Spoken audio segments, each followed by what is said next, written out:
Morning, everybody. Think we might get a sunrise. I can see some pink at least, so it's a little cloudy, but I think we might be able to get one. So if you're enjoying hanging out with me in the morning, here watching the sunrises every Tuesday, I'd appreciate it if you could share it with your friends so we can have some more people join us. I love seeing all of your faces, but, the more they get to enjoy these beautiful sunrises, the better. So share it with your friends, just hit that little share button and let them know. So today I was going to talk about another lesson, if you can believe it. It's another lesson that my mom taught me, and it was when I was a little kid. So when I was a kid, I was in something called 4-H, and 4-H is this really nice youth organization that it's for kids from 7, I think, to 18, and it's boys and girls together, and they get to do all kinds of cool activities, everything from photography to leadership to public speaking to farm animals. And I was in this organization from the whole time that you were allowed to be in it, and I had this awesome 4-H leader, Mrs. Marvin. And Mrs. Marvin taught us so many things. She taught us how to sew, and she set up 15 sewing machines, I swear, in her living room, and have kids all over the place so everybody can learn how to sew. And we had meetings in her basement, and we had like a permanent meeting center down there with chairs and tables and everything else, and she had multiple clubs running out of her house. She did an awesome job of cultivating really awesome children. And I know each and every one of those kids are out there doing great things because of the love that she gave those kids. So when I was about 12, 13, 14, maybe I was older than that, maybe I was like 14, Mrs. Marvin got cancer. And I think she was being treated for a while, but it became evident after a while that Mrs. Marvin was not going to make it, that she was not going to live. Now everyone kind of knew this, and she was at home with her children and just, I guess, doing the waiting, waiting for it to happen. She was still sitting up in a chair and all those things, but they weren't doing treatment anymore. And everybody knew that she was going to die. She obviously knew she was going to die. But it's not something that you normally say to somebody. You don't say, hey, I understand you're going to die soon, so let's chat about that. It's not a normal conversation that people have. But my mom, being the person that she was, said, you should write a letter to Mrs. Marvin and let her know of all the things that you appreciated about her and all the things that she did for you. And I'm like, Mom, I can't do that. If I do that, she's going to know that she's dying. She's going to know that I know she's dying. I can't do that. And she said, you should do it anyways. Just do it. And I listened to my mom for once, because, 14-year-old girls don't always listen to their mom. And I wrote this letter that just said, Dear Mrs. Marvin, I want to thank you for all the things that you did for me in my lifetime.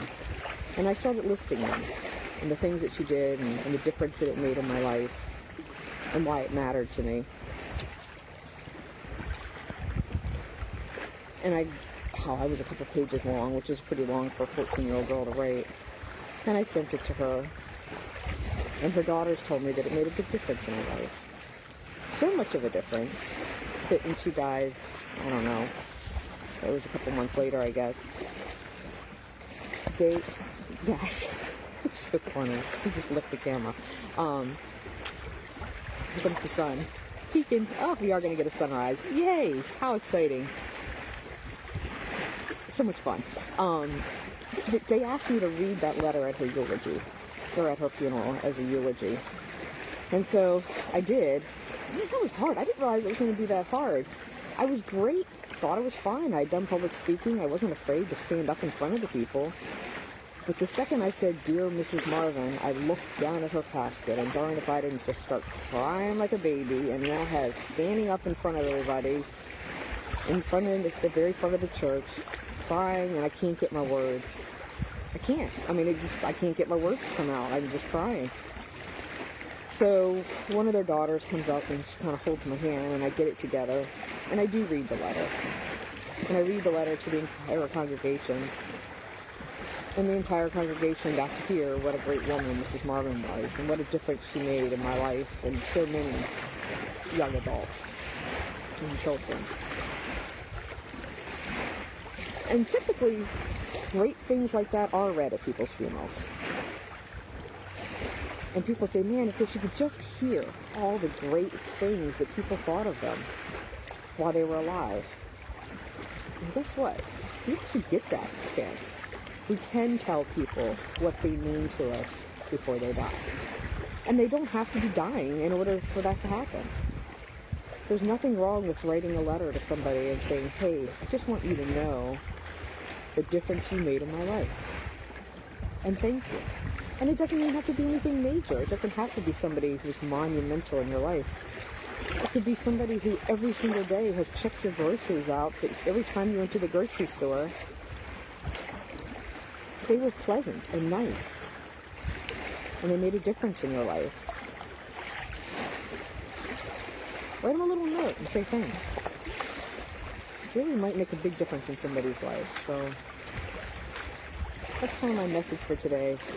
It did help me, and even now today, it's much easier for me to talk to people who are dying and facing that in their life, and being able to talk to them about it. Because obviously it's there. It's just sometimes difficult to talk about. On another note, I don't know if you just saw the nice little birdies flying by, but there's an interesting transition happening on the shore right now, or this next couple weeks. All winter long, an eagle sits on the perch behind me for a good portion of the morning. But the ospreys have come back. And the ospreys and the eagles this morning, as I was walking down here, were fighting for position. So their eagles land on the perch, the ospreys chase them off. The eagles come back, the ospreys chase them off. And so there was this little battle going on around that perch. And as I sit here, or at least as I was walking down here, the ospreys are sitting on the perch.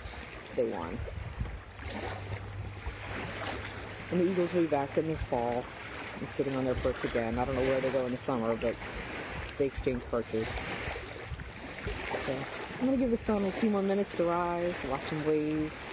Hope you guys have a great day. Thanks for joining me this morning. I love seeing your faces pop up and your names. It's always good to have you guys here. Hope you guys have a great week. I'll see you next Tuesday. No idea what I'll talk about. I never really know until the night before. I start thinking of stuff and going, that's what I'm going to talk about. So, great seeing all of you. Love having you here. If you enjoyed today and talking, share it with your friends. I love having everybody here join us. It's a great blessing to have this view every day. It's a bigger blessing to be able to share it. Have a good week.